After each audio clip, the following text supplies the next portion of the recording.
Begin transmission. Hello, everybody. It is the Outer Rim Transmission Star Wars podcast. I'm joined by Milton and Ben. We got the full crew tonight. I know things have been a little bit off kilter. I don't even know if that's the right way of explaining it, but we've all been busy. Let's just say that, okay? So last week I put out my spoiler-filled Outlaws thoughts, which I quite enjoyed it. I didn't realize I was going to be recording for over 30 minutes, so that was a triumph in its own right. But we're talking about some really good things and some not so great things, but we're going to try to balance both in this episode, which is 168 of the podcast. So first and foremost, how's it going, Milton? I'm good, man. It's nice to be back on the podcast. Just enjoying NFL Sunday. Just been busy with life as normal. However, we're here to celebrate a legend that's passed and hopefully talk some good Star Wars tonight. That's right. That's right. Something about you has changed. I couldn't even tell you. Like, well, wait, you talking about me like shaving my face? Yes. Oh yeah, yeah. That happens at least once a year. Yeah, that's like a once a year thing. But I mean, it'll grow back. I mean, it's coming back a little bit. So looks good, man. Looks good. Thanks. What's going on, Ben?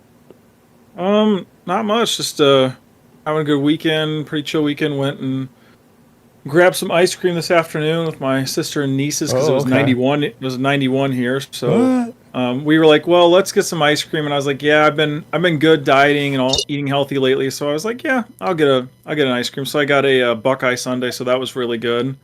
And then yeah, it's just been a good weekend, good Star Wars weekend. Watched the first couple episodes of the Lego special, and then yeah, it's been just pretty good chill weekend. And as Milton said, of course, watching NFL football on Sundays, and now we're here to end the weekend talking Star Wars, which is always a great way to end the weekend. Yeah, end the weekend, start the week, whatever way you want to look at it, bright side, dark side, whatever. We're gonna get into it here.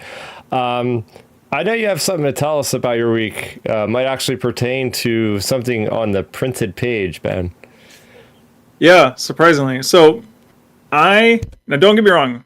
I'll preface this by saying I have not read the comic. I watched a spoiler breakdown of the section I'm going to talk about. So it's from Jango Fett issue number 4. And it's an interesting thing. So I got this info from Star Wars Meg. She broke down a nice video on this, actually. I think it was yesterday. But anyways, so there's a scene in it where Jango, mind you, this is just like a really side minute scene, but she pointed it out because it's so ironic with it being like an NFL Sunday and stuff. So basically, there's like a scene where it cuts in that comic to like, you have like a news room basically on Coruscant talking about like the political times and like how, the public's dealing with a lot of negative stuff in their life, yada, yada, yada. Well, anyways, basically the one news anchor in the scene talks about how, hey, we should do a story about that big hit pop icon Twi'lek who's dating the really famous shockball player. And it's so funny because like anyone who even has an inkling of NFL stuff knows exactly what I'm talking about, because it's like, oh, I wonder if in that issue they took inspiration from Travis Kelce and Taylor Swift dating. And Meg brought that up in her video, and it's like, did they kind of like kind of canonize Taylor Swift basically, and then on top of it, you have so many instances of even like Lucas taking inspiration from different real life things in like the OT and the prequels and stuff, and now here's like another instance of a really current famous thing going on right now with Taylor Swift and Travis Kelce, which basically kind of got put into the Star Wars universe. So I thought that was a cool little thing the writers did there on that comic. And just those little nods like that, even though it was just a little throwaway thing in the Jango Fett comic, it's just cool to see those sorts of things pulled in from real life, just little nods, nothing too on the nose. Like, something like that isn't as like on the nose as like Jack Black and Mando season 3. So like, that's just a nice little thing. So that was my week in Star Wars, actually.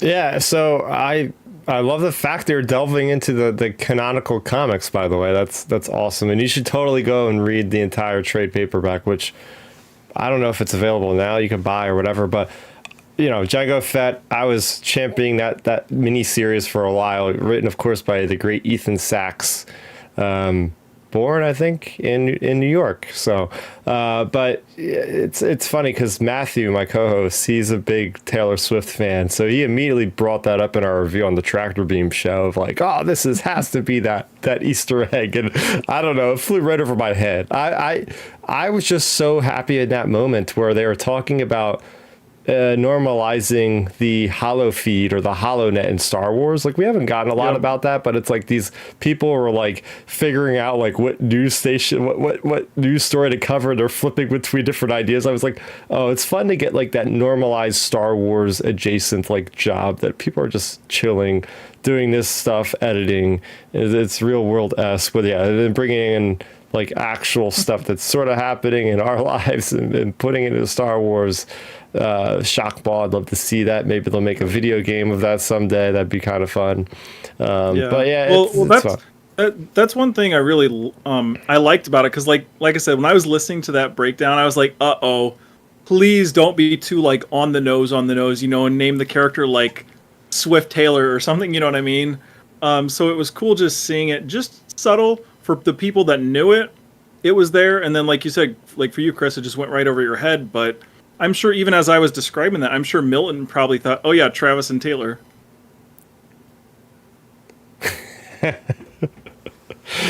So yeah, that was my week. The glory of Star Wars comics, everybody. You gotta love them. You gotta love them. Me and Matthew, every week, we go on the Tractor Beam at 9 o'clock Eastern, and Wednesday nights, breaking those things down. We just had a milestone issue of Star Wars 50 come out. Yeah, you could go watch the video to see what our thoughts are. But anyway, yeah, so I surprisingly was ill prepared. I don't know if I have a Star Wars anything this week. I was in a lot of other imaginary fictional universes, but I wasn't really delved into Star Wars as much as you would think, other than the usual stuff.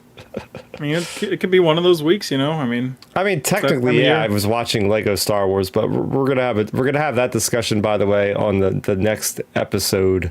I want to dedicate a full hour or so to that because there's some really fun stuff I want to talk about. But yeah, that would be it for me, anyways. I mean, I know this week for me, I didn't really have much for Star Wars except for obviously what we're going to talk about tonight. That particular news made me want to watch some Star Wars just because of someone we lost this week. So that was pretty much my week in Star Wars. Yeah, I think all of us had that pull to do so. Before we dive into that, though, there's just a couple of things I want to know. So, as always, we can be listened to on any podcast streaming service. You can go ahead and check out Outer Rim Transmission on Apple and Spotify. Please give us a follow or whatever it is on that specific platform. And we're always live on YouTube every week, usually on Saturday. But just always pay attention to the socials because things change, things happen. We all have busy lives, as we did last week, as we will this next week. We're not going to actually be live, so that's what I mean by that. But yes, you'll find us at least on youtube.com/Starrapter at some point most weeks, until I go to New York Comic Con, which is a whole nother conversation for another day, which is next month. And just a quick note there, on Sunday, Chris meant to say, actually. You said Saturday. Oh, Saturday. Sunday. Oh my gosh. See, I'm rusty talking with others on this podcast for some reason. It's felt like we haven't done this in a month, but it definitely hasn't been that long. Oh man. All right. So releases this week, as I've mentioned, aforementioned, Star Wars issue 50, the milestone, the end of the era. And then we also have Inquisitors 3 and Lego Star Wars Rebuild the Galaxy. Episodes 1 through 4 are now out on Disney+. Go ahead, check them out. They are definitely, I will say I recommend it. Right off the bat, I recommend it to any Star Wars fan. So go ahead, watch them, and you'll be able to join our discussion or listen to our discussion next week when we talk about that. But yes, we're not going to beat around the bush with this one too much longer. We lost a big part of Star Wars, unfortunately, this week. The news came to us on Monday. James Earl Jones, the voice of Darth Vader, the voice of Mufasa, and appearing in many, many countless movies, has passed away. Yeah, I was walking around a mall having a good old time at the American Dream Mall in North Jersey, and it's like, oh my gosh, they have a ski slope inside this place. They have miniature golf. I was kind of geeking out a little bit, and then this news hits me as I'm there. I'm like, oh, well, that definitely puts a bit of a downer on things. But no, we're not here to look down. We're here to celebrate the life of James Earl Jones. So I'll throw it over to Milton because I know you have a lot of thoughts on this. Just first initial thoughts on all this. Yeah, I was actually on my my bike here at my house when I heard the news when I was watching CNN when it just popped up, and then some of my buddies were texting me about it. So it was shocking. I know he was 93 when he passed, so he's definitely lived a full life. I mean, James Earl Jones, obviously known for his two iconic voice roles of Darth Vader and Mufasa. I mean, anyone who would talk about those characters will automatically say James Earl Jones. I think he's that associated with those characters. I mean, it was shocking. It was sad. However, it's also an opportunity to celebrate him as well. You know, I was just talking to my fiance about a funeral that she attended this past week for her friend, and I told her to enjoy it, and she kind of made a look to me like, what do you mean enjoy it? And, you know, because I think how it came off was like, you know, jokey, and it's like, no, from my perception, funerals and death should be celebrated in the sense of, if someone means something to you, if someone made a significant impact and a positive light in your life, celebrate that person. Yes, you're gonna mourn them, you're going to cry for them, you're going to be sad for them, as you should. Those are normal human behaviors dealing with a passing of a loved one or someone that was important to you. But I think to really honor someone, to really cement their legacy in your life and into others, you should celebrate the good that they did. You celebrate the memories. So I think in this nature of James Earl Jones, I mean, he's very much iconic, not just in film, but also in everyone's lives, whether it's, you know, acting, singing, TV, whatever. I mean, he's one of few actors that actually has an EGOT, which is an Emmy, a Grammy, an Oscar, and a Tony. Like, that's hard to do. So he's been impactful in all forms of art when it comes to being creative. But I think most importantly, he's been really impactful in the African American community. I know a lot of people that I grew up with that would say James Earl Jones is one of the GOATs when it comes to acting, when it comes to entertainment. And I fully believe that. I mean, he can blend and do anything from TV to Broadway to movies. I mean, it's insane. So I think he should be celebrated, and it's a sad day, but also it's a good day to celebrate this man's legacy. So you said he won a Grammy. I did not know that. Yeah, he won a Grammy. Wow, I did not know that he actually, you know, released albums or sings, or in what capacity is that actually? I'm not. I think it was under his Broadway stuff. I think it's because when he did Broadway, they might have tied in some of the music thing. I need to go back and do a little more research. But yeah, when I was looking into that, I was like, oh, I didn't realize he won a Grammy. I was like, oh well, you know, Oscar, Tony, and Emmy, easy. But Grammys, I'm like, oh, those are hard to do. You know, when it comes to winning all four of those major, you know, categories. You know, obviously, if you're British, you have the BAFTA award. So, wouldn't shock me if James Earl Jones won a British award. You know, he's that good. So, yeah, he is, you know, in my opinion, one of the GOATs when it comes to, you know, art form of entertainment when it comes to television and movies. Yeah, he's one of those actors that proliferates the entire industry. In ways that you don't expect them to pop up. Like, right, a couple months ago, I watched Conan the Barbarian for the first time. Yeah. And he's the big guy in that one. I'm like, oh my gosh, I did not realize he's in this. You know what's funny about that? I just said something to my girl about that the other day. I said, you know, Conan the Barbarian. She's like, I don't know what you're saying. And I'm like, what? I'm like, like everybody knows Conan. But again, if you're not a movie person, if you're not someone that really appreciates, you know, 80s, 70s movies, like you're not going to understand what that movie entailed and how that was a breakout role not only for Arnold Schwarzenegger, but for someone like James Earl Jones, I mean, it wasn't a breakout role, but he was an impact player for that movie. I don't think that movie does not work without him. Yeah, and speaking of other movies that don't work without him, same with Star Wars. I mean, they tried to get David Prowse to speak in the costume of Vader, and it's this. What do they call it? A certain type of like British dialect, whatever. He was like, I know he had like a Scottish accent, it might be like Wales something. or something like that. Yeah, Wales or something. Welsh But I mean, actually, so with that background, because again, this is me being a nerd. So originally, the rumor and innuendo was that George Lucas wanted Orson Welles to potentially voice Darth Vader, but he decided to go with James Earl Jones, who has more of a darker voice, not per se like his skin tone, but like his timbre and how he would project and how he could articulate, which I think was the best choice he's ever made. Oh heck yeah! I mean, you hear the voice. It's probably the most iconic voice in all of cinema. Like you hear that voice, and it's synthesized, yes, but just his, like you said, that style of the deepness of his voice. It just is that commanding presence that just goes, oh, that's Darth Vader. Like the image of Vader, but then the voice. They both have to really be there to sell that character, who is the number one villain of all time, without a doubt. Name me a better villain. Thanos, but no, Vader is the ultimate villain of anything.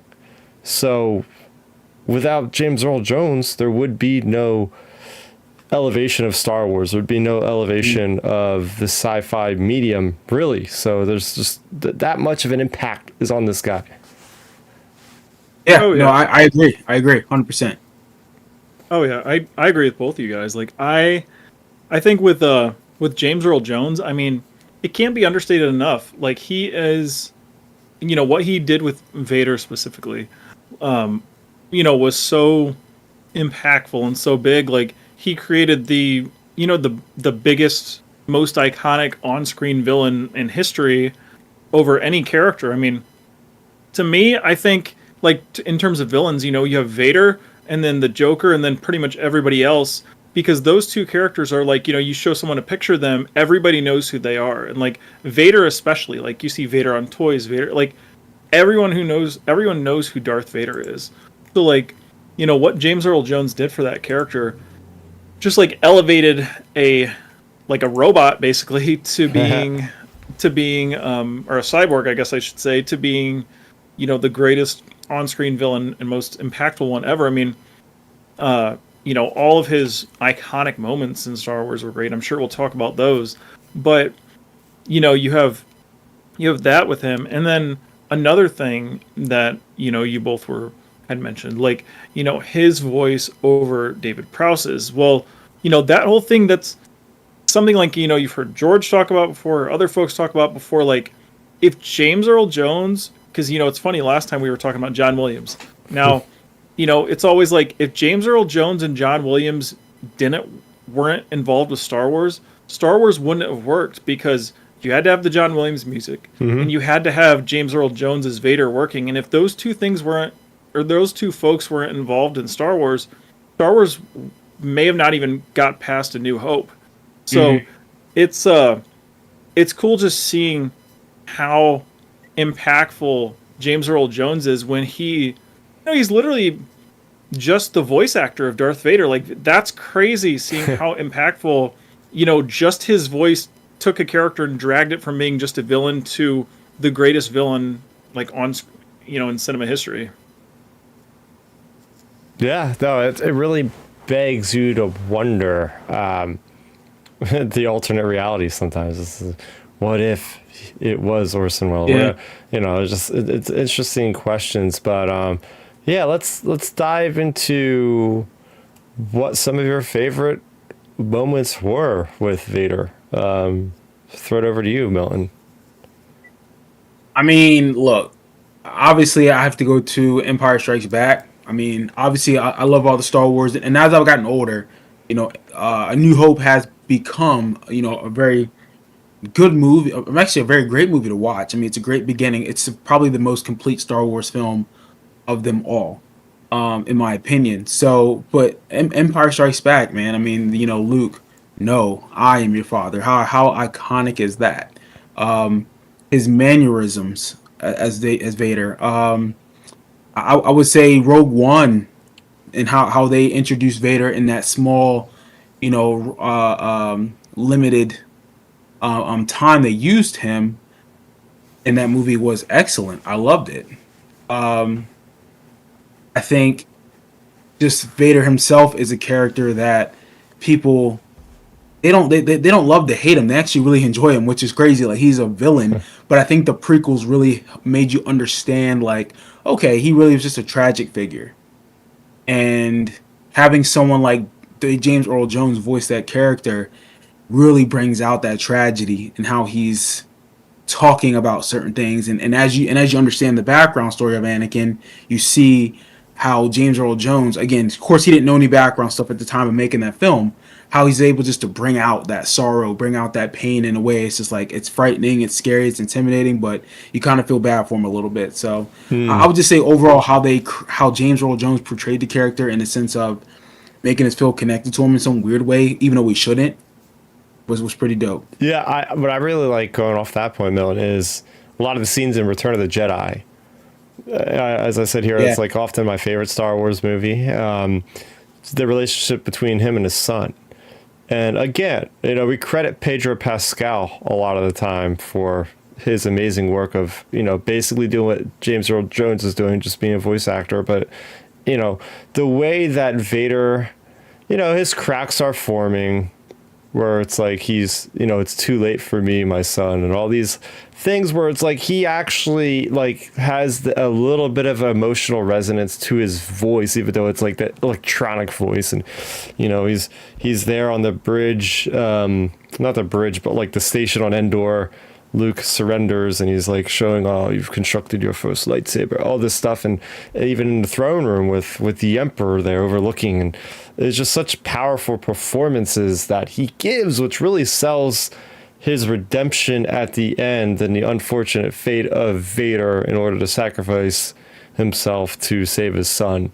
So looking specifically at James Earl Jones and like everything specifically in Return of the Jedi, adding that nuance to the character, that has been rightly put he's basically a robot. How do you feel sympathetic for a robot and B, a villain? Very, very hard to do that. Somehow James Earl Jones managed to pull them both off.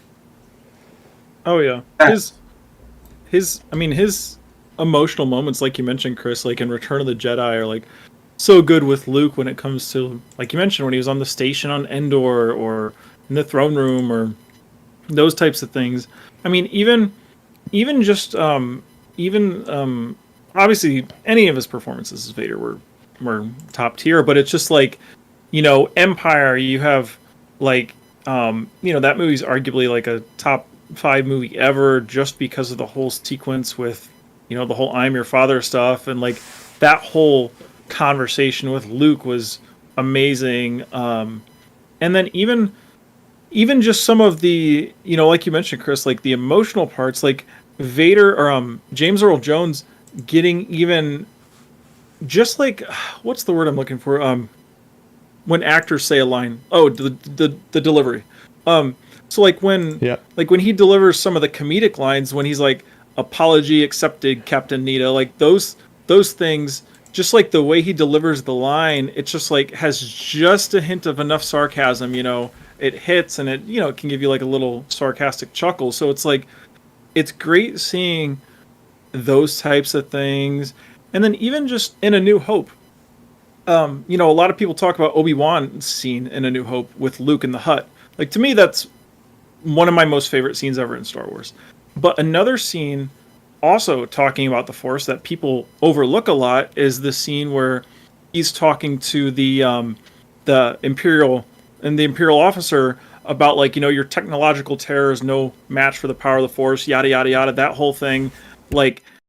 Like people overlook that's a scene that someone's talking about the Force, and like he does such a good job of like portraying that as well. So I don't know. His whole impact is so good.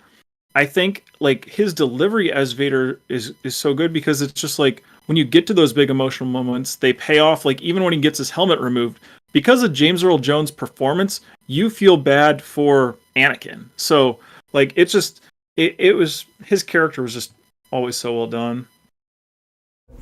I'm looking through his credits, and a lot of them are pretty shocking to me. Like, this is a guy that was obviously passionate about Star Wars, because he could have just been one of those actors that's like, no, you're not going to pay me enough money to do a voiceover for Star Tours. All right, you're not going to pay me enough money to do an animated series called Rebels. You're not going to pay me enough money to do like one line, like a couple lines. And actually, in Obi-Wan Kenobi, he was actually in there quite a bit, wasn't he? Yeah. Oh, I don't know why this. I don't know why that went over my head. I'm an idiot.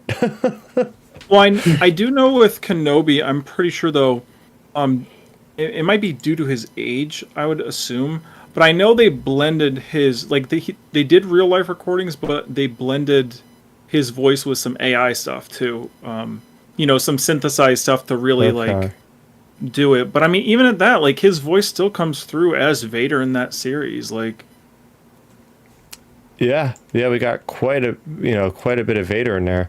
Going to Rebels, obviously Rogue One, The Rise of Skywalker, right? Like there's a lot of good Star Wars stuff that he has done. That's more of the ancillary stuff, where he was doing this well into his, I guess he would have been in his 90s doing Obi-Wan, because that only came out 2 years ago. Yeah. Right.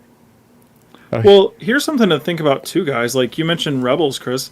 Like even though he doesn't really say a lot of things that I can remember right off the bat with the Rebels, but like just Vader's, like James Earl Jones' performance as Vader, like I said, it just can't be understated enough, like how impactful it is, because like, when he shows up in that Rebels episode when like Kanan's like, oh no, or Ezra's like, oh no, it's just an Inquisitor, and Kanan like is freaking out, and Vader just like whoops on Kanan and Ezra and Sabine and stuff. Like, even though he's not really talking, it's just the breathing during that sequence. Like, you have that gravitas there because of James Earl Jones's past performances as Vader. Like, how serious of a character Vader is. So like, even in the animated side where he's not even talking, the character's still like he's still making an impact on the character.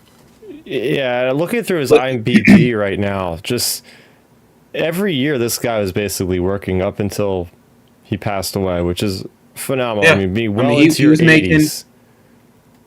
He was making bangers. Like he wasn't like like some of those actors that they work for 30 plus years and they're making like TV movies or whatever. Like they have all the credits. Fine. I mean they got to feed their families. He wasn't doing that. He was making banger films. Like, I mean, you look at the Jack Ryan series. People forget he's in those Harrison Ford movies, as Sandlot too. Yeah, I see Sandlot. that. You got Field of Dreams. You got the Jack Ryan movies. You got the Conan the Barbarian movie. Hell, you got one of the greatest Eddie Murphy comedies of all time, Coming to America.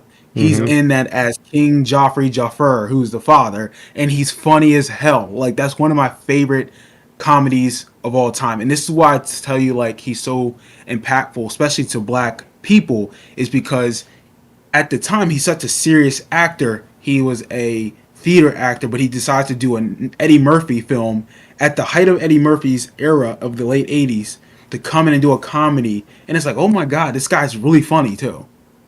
And it's like he can do everything. He can do hell. He did a Martin Lawrence comedy, I believe, a couple years like in the early 2000s.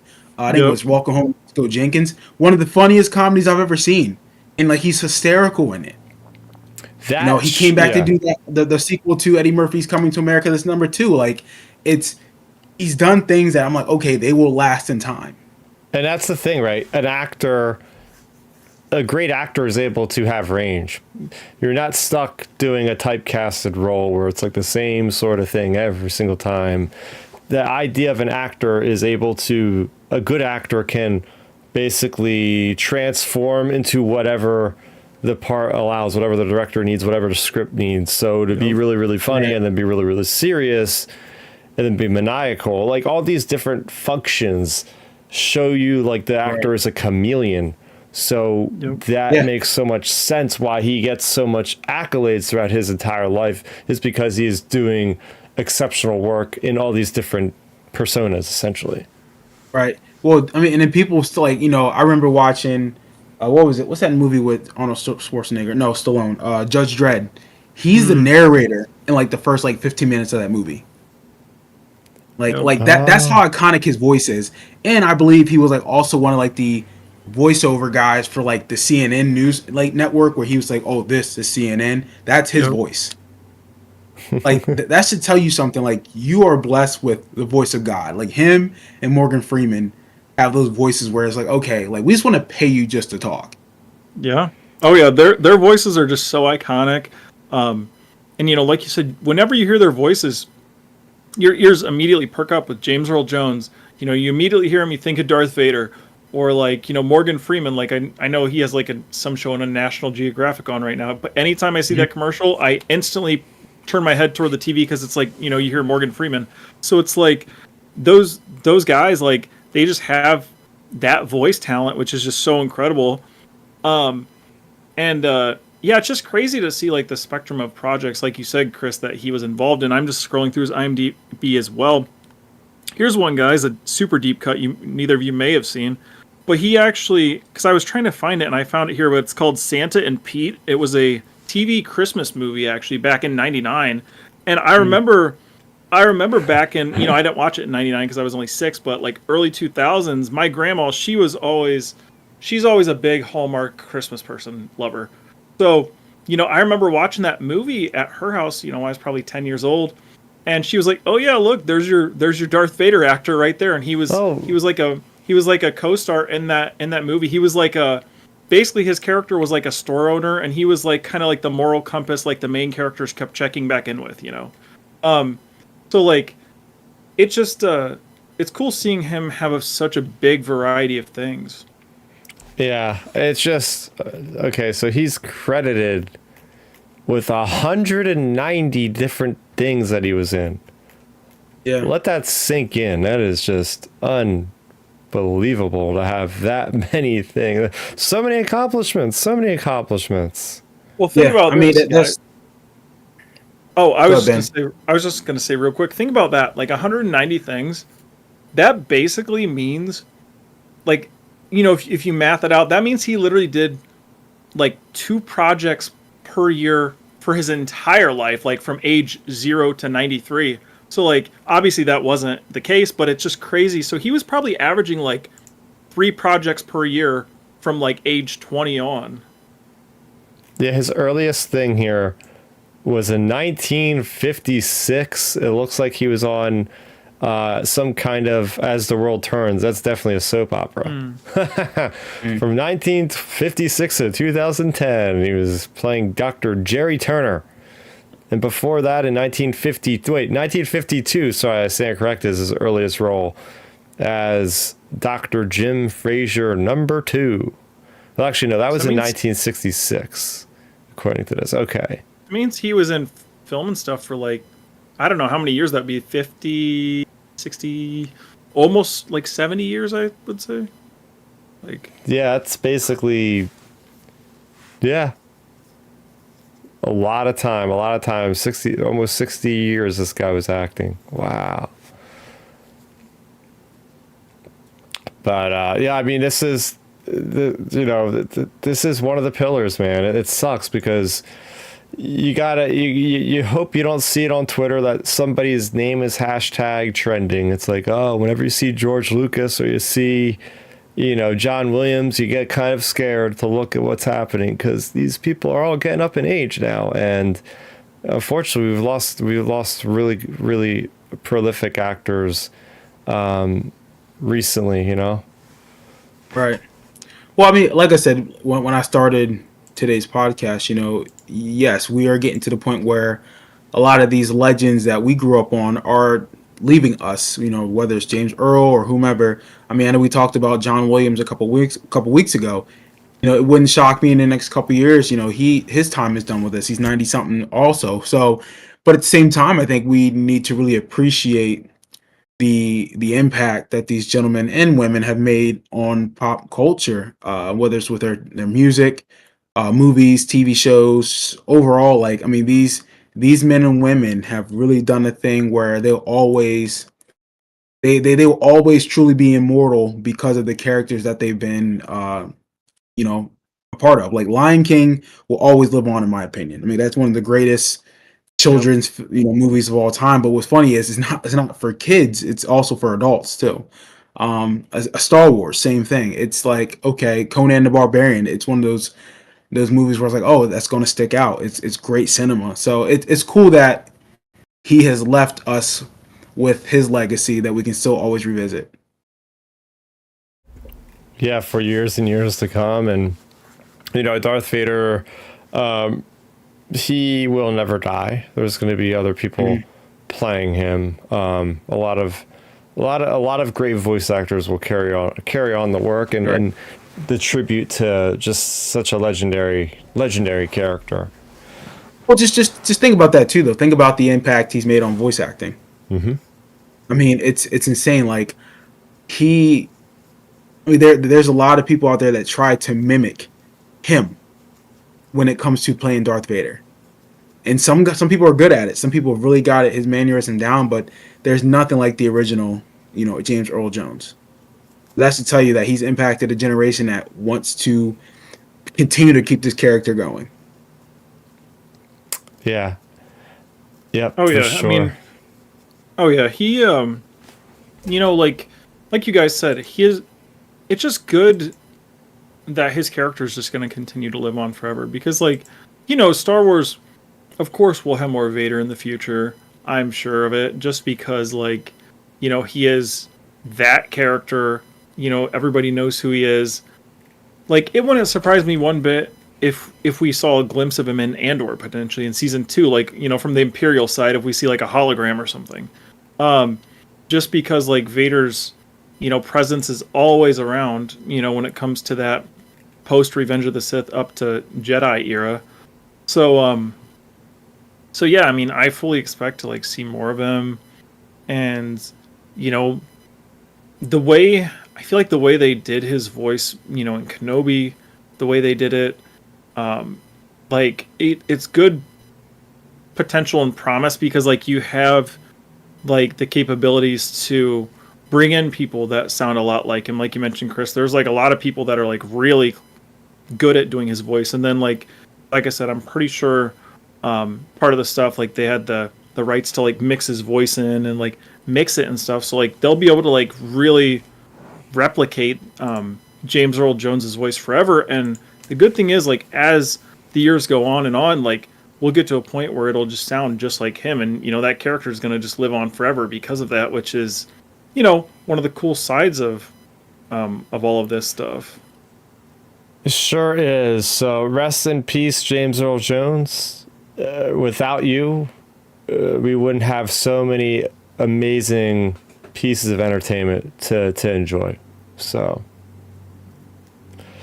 and with that being said, I wish we could go on a brighter segue, but there's another unfortunate passing of Star Wars creative, and that is John Cassidy. Unfortunately, he died at the young age of 52. He is one of the creatives. He is the cover artist for Star Wars: The Next Generation, as I call it. No, we're not mixing Star Trek. Let me take that back, everybody. This is Star Wars #1 in 2015. This was the relaunch of Star Wars back with Marvel.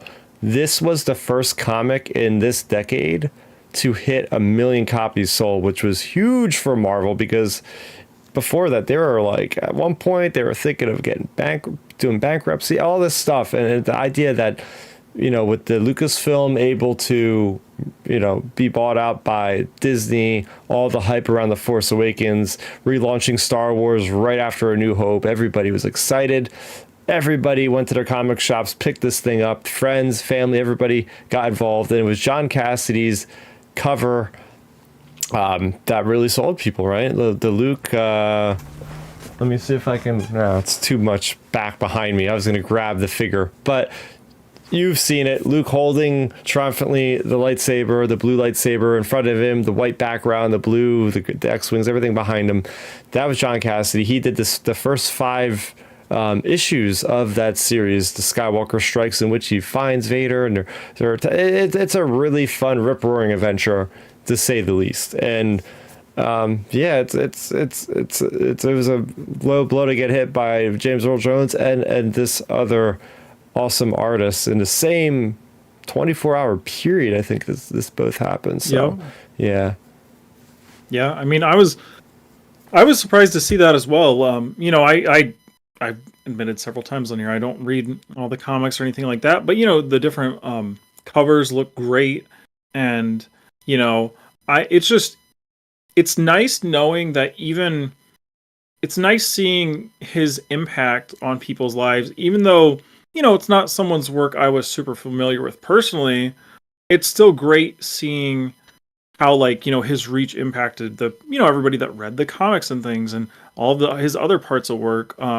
So it's good to see him getting memorialized as well, just like James Earl Jones, because like Milton was saying to kick things off here, people should be celebrating their lives, not just being down on it and stuff. And I seen a lot of people reposting that initial cover, Chris. I seen a lot of people posting that when that happened. So it was cool just seeing him get really recognized like that by the Star Wars community. Oh yeah, so he was also well known for his work at Image, doing Desperados. With Marvel, he won an Eisner Award, which is basically an Oscar for the comic industry for his work on the X-Men series. So he had a lot to do with X-Men. He did Captain America, he did Secret War stuff, he did a lot of DC as well, Superman, Teen Titans, Action Comics, Dark Horse with Hellboy. This guy had really touched a lot of the big IPs out there, and did a great job with immortalizing these well-known characters in the comic books. And partly, like I said, the comic book industry has been, I would say, kind of going on the downward end, especially now that maybe not on a downward end, but at least with the printed page, with a lot of digital stuff, which is great because you won't have to be like me and figure out where to store all your comics. But things are definitely shifting. But he was able to give a little bit of oomph to the entire industry when him and Jason Aaron did that run of Star Wars comics to get people excited again. So yeah, he will be very, very missed as well through all of this. He had done a couple of recent covers as well, but I'm pretty sure he passed away quite suddenly, which is it's a shame. Yeah, I mean, stuff like that can happen, unfortunately, and that's why it's always best to just enjoy life when you can, and live today. I do have one little extra story as well, Chris. I meant to send in the group chat, but I figured might as well just bring it on to end more on maybe a little positive note, I would say. So I saw, for anybody, obviously everybody knows who Diego Luna is. He got interviewed by Rotten Tomatoes. Mind you, this was 5 weeks old. I saw clips of it on Instagram when I was just scrolling, and then I scrolled through it all and was like, oh dang, this is a cool little interview he did with them.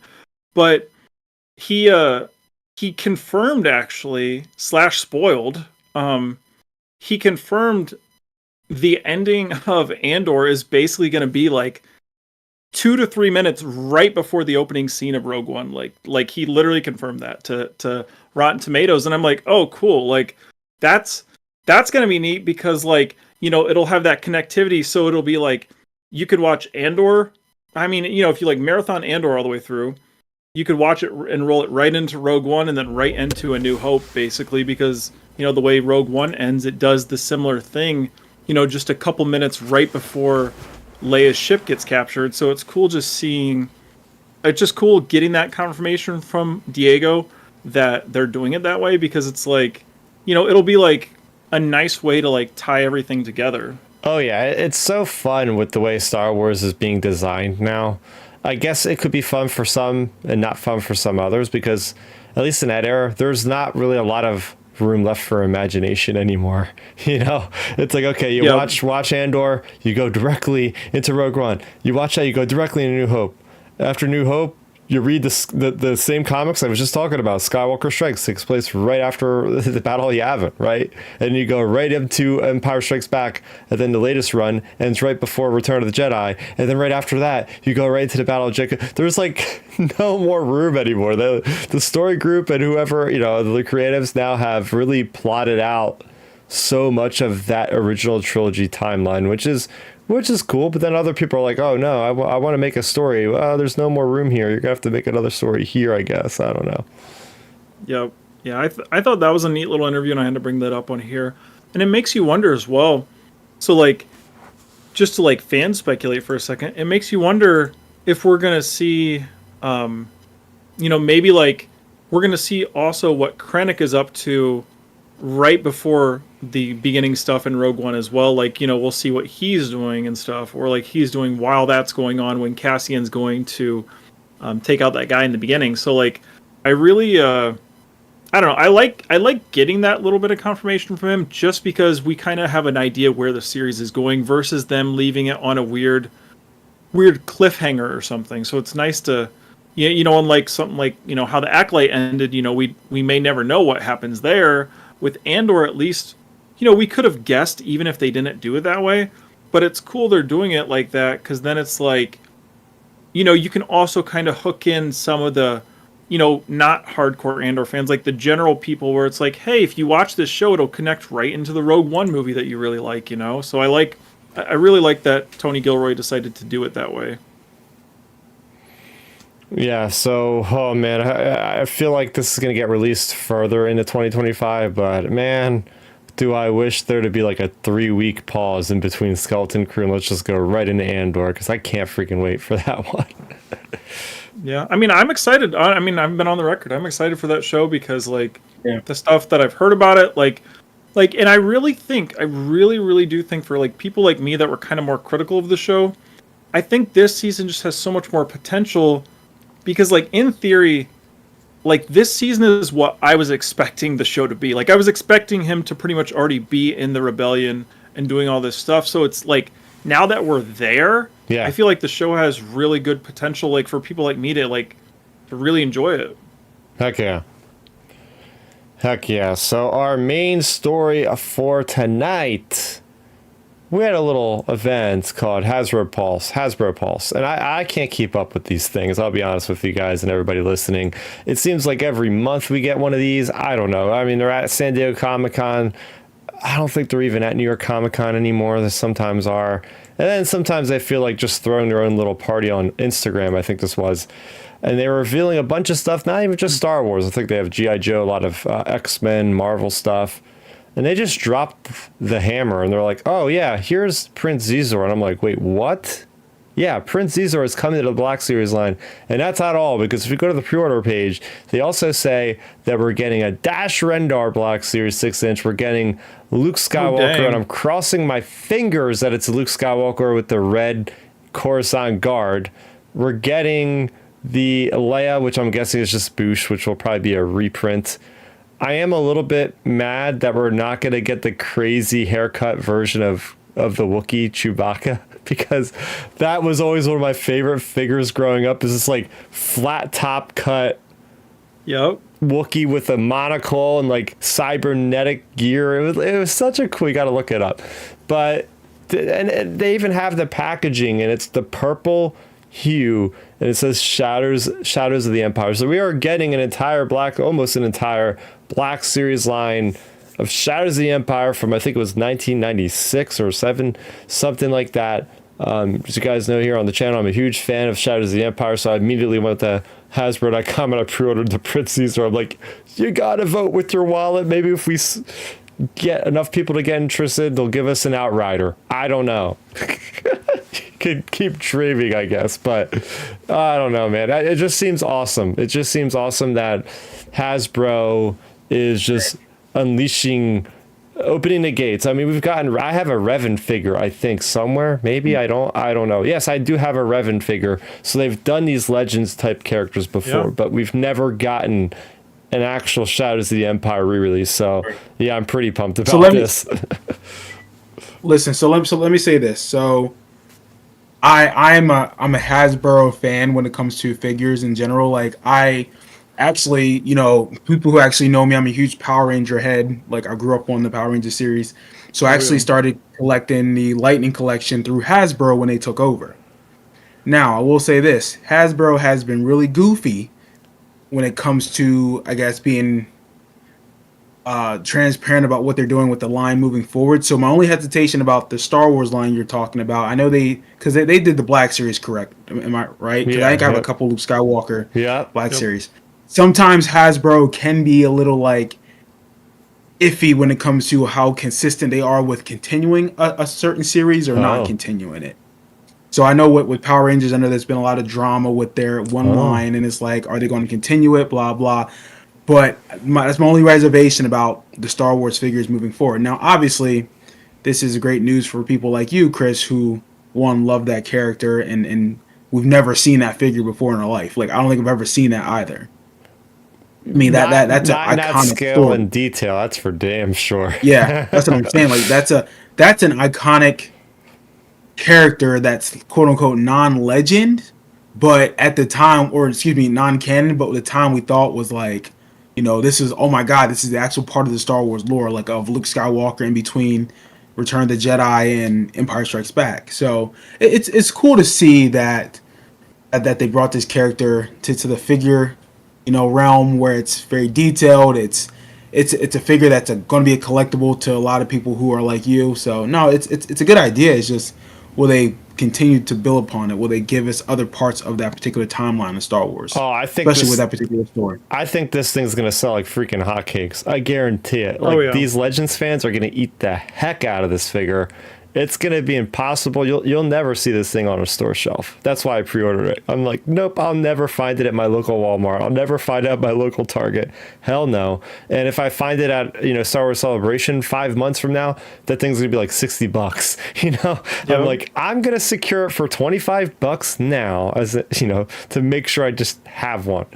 But and I will put my my metaphorical glasses up on my nose as I push it.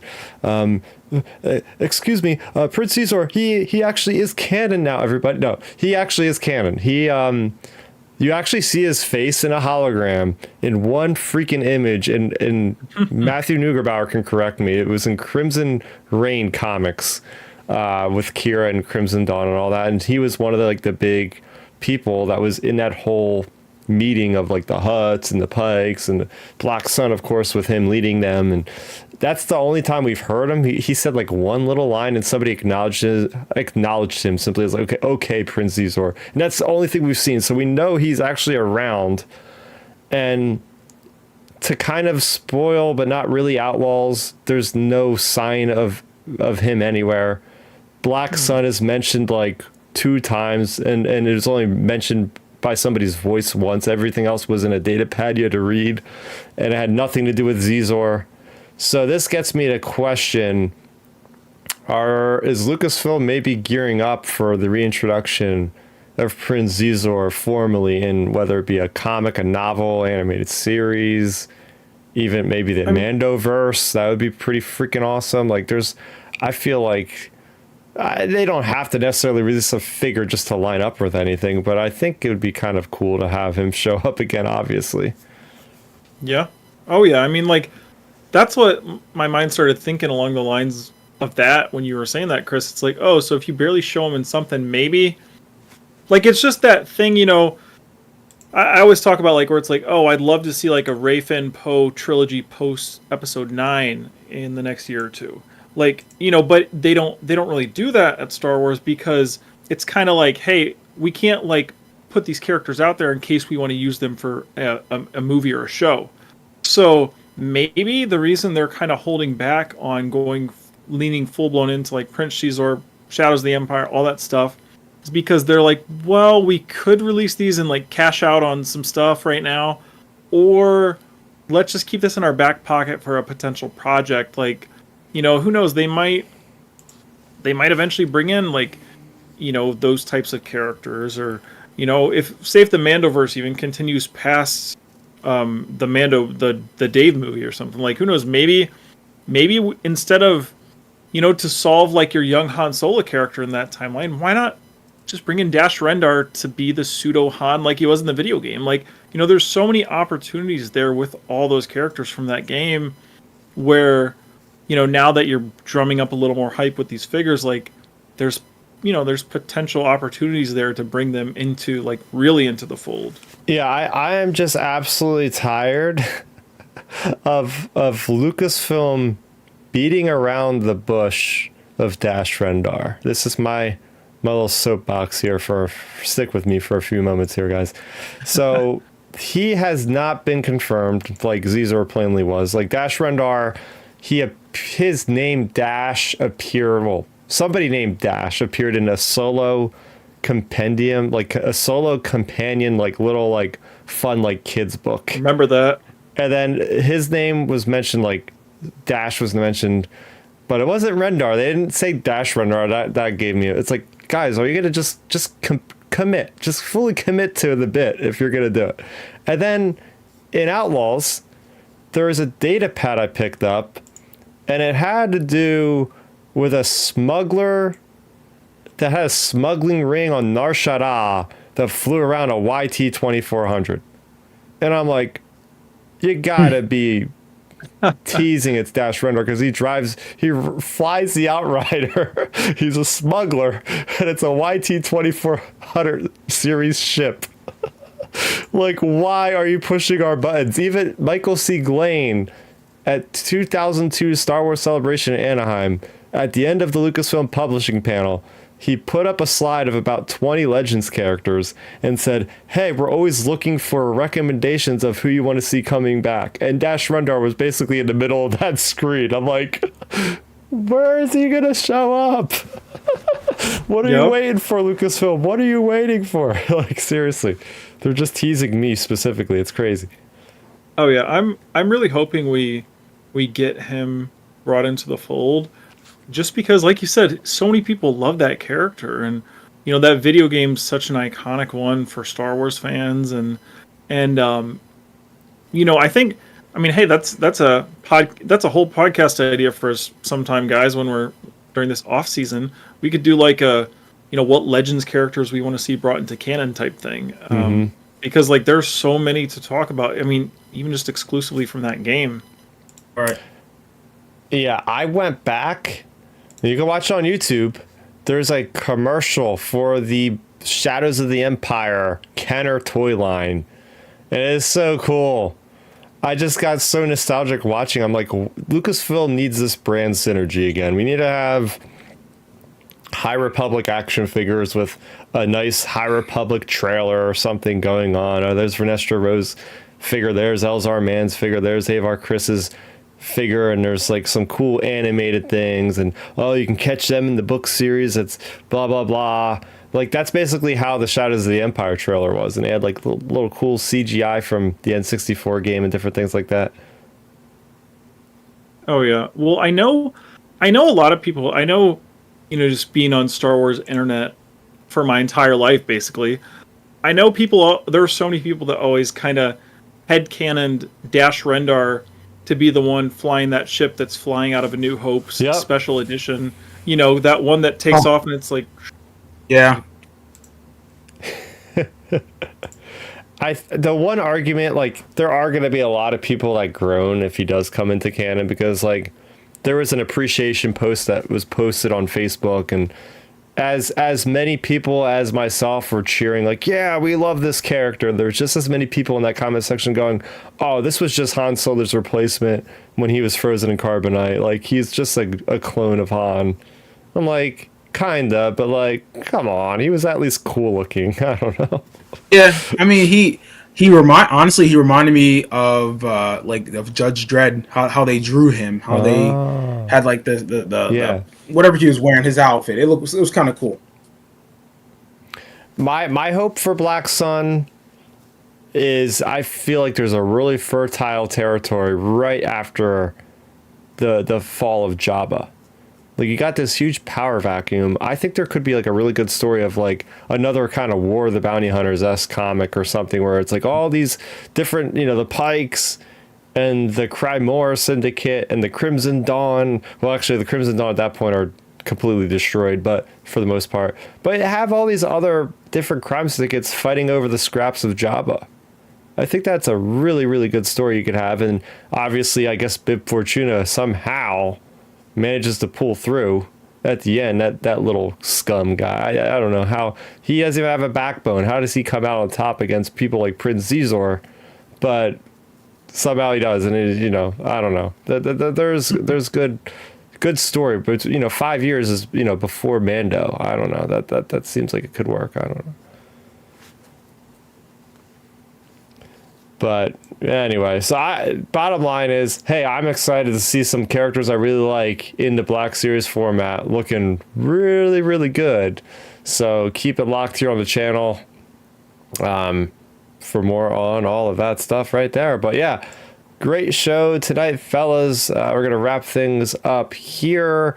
As I said off the top, we're not going to be doing our regularly scheduled live show, but you can come in for a pre-recorded show the same time next week, Sunday at 7 p.m. Eastern. We're going to be giving our review of Lego Star Wars Rebuild the Galaxy, so stay tuned for that. And then soon after that, we're not going to have to wait much longer for more Star Wars stuff, so there's a lot coming down the pipe here. But Milton, where can people follow you? Yeah, they can follow me on Twitter or X at Milton Weber 7 or Instagram at Milton 7 Weber. Like I said, I tend to post some pretty funny stuff on either platform. I try to keep it positive and low key. But follow me on those social media platforms, and we'll have a good conversation about Star Wars, sports, whatever. Hopefully my Eagles get a win tomorrow night for Monday Night Football. Let's go. Ben, I'm not saying I'm sad about your Browns. I'm glad they won today. But Deshaun Watson stresses me out watching them. Listen, I dropped him real fast after week 1 and picked up Derek Carr as my backup quarterback. Oh, wow. That is an excellent GM move right there. Yes, sir. Dang, that is great. Yeah, you can find me talking NFL at Real Ben Maynard, or I'm always talking fitness and Star Wars stuff as well, of course. And then you can find me on Instagram at Real Ben Maynard. Always love checking out Star Wars or gym related things on there as well. Heck yeah, and you can find me here on the channels I mentioned. This is youtube.com/Starrapter for all your latest on Star Wars and more. You can find me on Twitter talking about a lot of gaming stuff. There's the heat of the fall right now. I know it's not technically fall yet, but in the gaming realm of things, it certainly is. There's releases coming out left and right, so you're going to see me doing, being a pundit when it comes to some games I've played and different things, and skateboarding. I haven't put up any videos lately, although I'm still grinding out there. Learning some cool stuff. So maybe I'll put up a video one of these days. But anyway, you can find me on Twitter.com/Starrapter and YouTube.com/Starrapter. As I said off the top, me and Matthew Neugebauer breaking down the comics in all detail. We have the final issue of Darth Vader for that area of between Empire and Return of the Jedi. That's coming out on Wednesday, so you know what it is. We'll be breaking that one down in all its glory over there on the Star Wars Underworld YouTube channel at 9 o'clock on Wednesday night. So for Milton, for Ben, for Chris, aka Starrapter, thanks for watching. May the Force be with you always, and transmission.